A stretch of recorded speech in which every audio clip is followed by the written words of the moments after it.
ખાતે આગાહી કરી કે ગુજરાતમાં ભારે વરસાદ, અતિ ભારે વરસાદ થશે. તરત જ અમારા સન્માનીય મુખ્યમંત્રી શ્રી ભૂપેન્દ્રભાઈ પટેલ એણે દરેક જિલ્લામાં દરેક 2 જિલ્લા દીઠ એક મંત્રી અને દરેક જિલ્લા દીઠ એક પ્રભારી સચિવ જે તે જિલ્લાનો એને આદેશ કર્યો કે તમે જિલ્લા મથકે જાઓ, સ્થાનિક તંત્ર સાથે મદદમાં રહ્યો અને અતિવૃષ્ટિ દરમિયાન લોકોને કોઈ જાતની તકલીફ ન થાય એના માટેની કામગીરી કરો. એના ભાગરૂપે રાજકોટ જિલ્લામાં પ્રભારી સચિવ શ્રી રાહુલ ગુપ્તાજી છેલ્લા 2 દિવસથી અહીંયા રાજકોટ ખાતે નિવાસ કરી અને આખી પરિસ્થિતિ ઉપર દેખરેખ રાખી રહ્યા. હું પોતે રાજકોટ ખાતે આવ્યો અને રાજકોટ જિલ્લાના વહીવટી તંત્ર અને પદાધિકારીઓ સાથે મેં મીટિંગ રાખી આખી પરિસ્થિતિની સમીક્ષા કરી. અતિવૃષ્ટિ દરમિયાન જ્યાં જ્યાં જે કોઈ તકલીફ નાની મોટી પડી હોય એની માહિતી મેળવી અને હવે આ સ્થિતિમાંથી પૂર્વવત સ્થિતિમાં આવવા માટે શું કરવું એના માટે તંત્રને જરૂરી માર્ગદર્શન આપ્યું. પદાધિકારીઓ પાસેથી સૂચનો મેળવવા અને એ સૂચનોનો યોગ્ય અમલ થાય એના માટે તંત્રના જવાબદાર અધિકારીઓને સૂચના આપી. આજે મેં સમીક્ષા મિટિંગ લીધી. દરમિયાન મને જે અધિકારીશ્રીઓ તરફથી માહિતી આ 2 દિવસની અતિવૃષ્ટિ દરમિયાન તંત્ર દ્વારા થયેલી કામગીરી અંગે મને જે માહિતી મળી એ મેં આપની બધાને શેર કરી છે.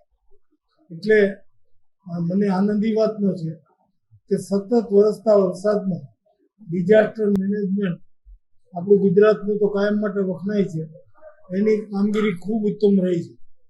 લોકોને સતત મદદરૂપ થવા માટે અને લોકોને કોઈ જાતની તકલીફ ન પડે એના માટે જવાબદાર અધિકારીઓ અને પદાધિકારીઓ બંને સાથે મળી અને રાજકોટ શહેર અને જિલ્લામાં ખૂબ સુંદર કામગીરી કરી છે. આનંદની વાત તો એ છે કે બોલબાલા જેવા ટ્રસ્ટે 1 લાખ ફૂડ પેકેટ આપવાની તૈયારી બતાવી. એટલે આવી સંસ્થાઓ પણ ખૂબ સુંદર કામગીરી કરી રહી છે. રામકૃષ્ણ મિશન હોય, બોલબાલા ટ્રસ્ટ હોય, આ બધી સમાજની સંસ્થાઓ સમાજની આર્થિક વેળાએ ખૂબ મદદરૂપ થવાની ભૂમિકા ભજવી રહ્યા. ત્યારે સમગ્ર તંત્ર, પદાધિકારીઓ અને આવી સંસ્થાઓને બધાને હું આવી ઉત્તમ કામગીરી કરવા બદલ હૃદયપૂર્વકના અભિનંદન આપું છું. તંત્રે કરેલી કામગીરી અંગે મેં માહિતગાર થવા માટે તમામને વિગતો આપી છે. એનો અભ્યાસ તમે કરી લેજો.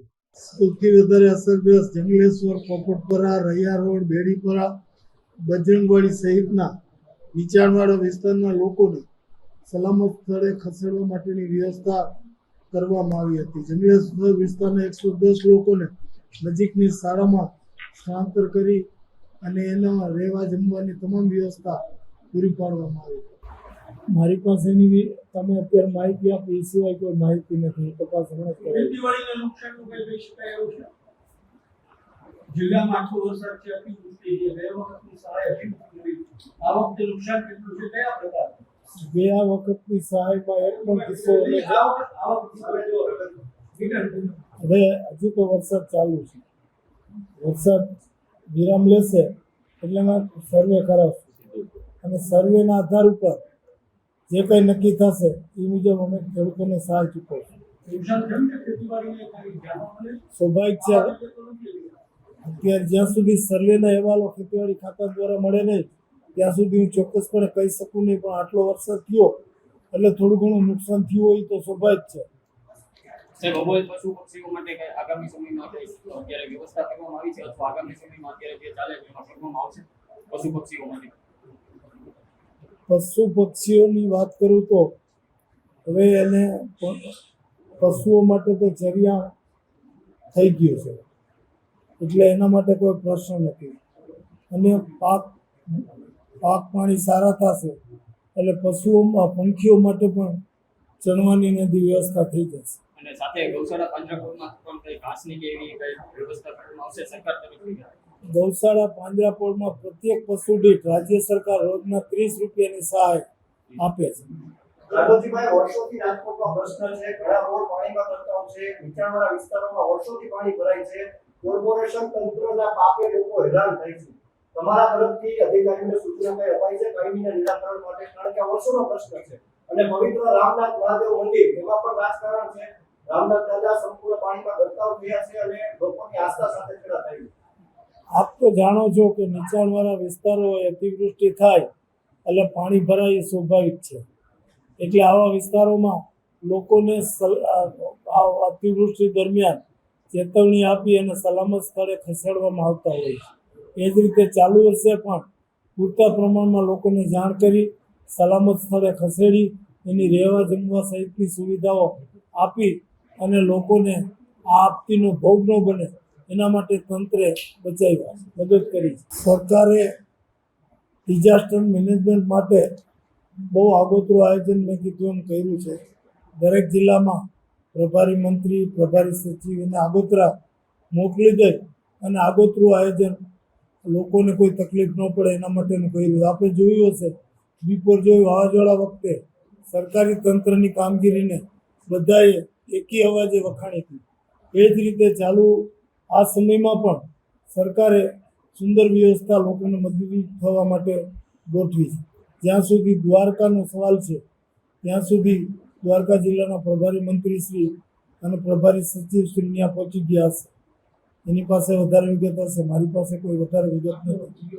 પણ જામનગર જિલ્લાની જ્યાં સુધી મને જાણકારી છે ત્યાં સુધી મારા મત વિસ્તાર જામનગર તાલુકામાં લગભગ 100 જેટલા લોકો પૂરના પાણીમાં ફસાયેલા છે અને એને એમાંથી બહાર કાઢવા માટે સરકારી તંત્ર પૂરતી મહેનત કરી રહ્યું છે. હું અહીંથી સીધો ત્યાં જવાનો છું. રાઘવજીભાઈ, ખાસ કરીને ભારે વરસાદના કારણે રોડ રસ્તાનું નુકસાન થયું છે. રાજકોટ અમદાવાદ 6 ની હાઈવે તો પછી રાજકોટ જિલ્લાના અન્ય રસ્તા 120 જેટલા રસ્તા પર છે. આ મામલે કોઈ સમીક્ષા કે પછી ત્વરિત કારણ કે રાજકોટ જેટલા અપડાઉન કરતા પણ ઘણા બધા લોકો